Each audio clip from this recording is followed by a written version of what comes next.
तर नमस्कार शेतकरी मित्रांनो, स्वागत आहे तुमचं मी शेतकरी यूट्यूब चॅनलमध्ये। तर आज दिनांक 26 मे तर आज मध्यरात्रीला जे आहे बंगालच्या उपसागरामध्ये तयार झालेले चक्रीवादळ हे आज रात्रीच्या सुमारामध्ये धडकणार आहे। तर याचा परिणाम जे आहे महाराष्ट्रातील काही जिल्ह्यांमध्ये आपल्याला पाहायला मिळू शकतो का, तर जाणून घेऊया या व्हिडिओमध्ये। तर त्याआधी मित्रांनो चॅनल सबस्क्राईब करून बेल आयकॉन दाबू का। तर शेतकरी मित्रांनो जे आहे बंगालच्या उपसागरामध्ये तयार झालेलं रेमाल चक्रीवादळ आज रात्रीच्याला जे आहे बंगालच्या किनारपट्टीवर धडकणार आहे। तर याचा बंगालच्या किनारपट्टीच्या आसपासचे जेवढे जिल्हे आहेत त्या जिल्ह्यांवर जे आहे अतिवृष्टी तसेच आपल्याला मुसळधार पावसाची शक्यता आपल्याला पाहायला मिळेल। तसेच आपल्याला या चक्रीवादळाचा परिणाम जे आहे महाराष्ट्रातील काही जिल्ह्यांमध्ये आपल्याला पाहायला मिळू शकतो का, तर नाही। तर या चक्रीवादळाचा परिणाम जे आहे महाराष्ट्रातील जिल्ह्यामध्ये आपल्याला पाहायला मिळणार नाही।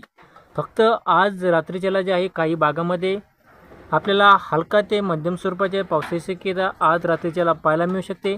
तसेच आपल्याला महाराष्ट्रामध्ये जे आहे फक्त वाऱ्यांचा वेग फक्त वारे वगैरे सुटेल आणि आज मध्यरात्रीला जे आहे पश्चिम महाराष्ट्र तसेच मराठवाडा आणि कोकण या भागामध्ये आपल्याला जे आहे हलका ते मध्यम स्वरूपाच्या पावसाची शक्यता आज रात्रीच्या सुमारामध्ये काही जिल्ह्यांमध्ये पाहायला मिळू शकते। आणि दिवसभर जे आहे आपल्याला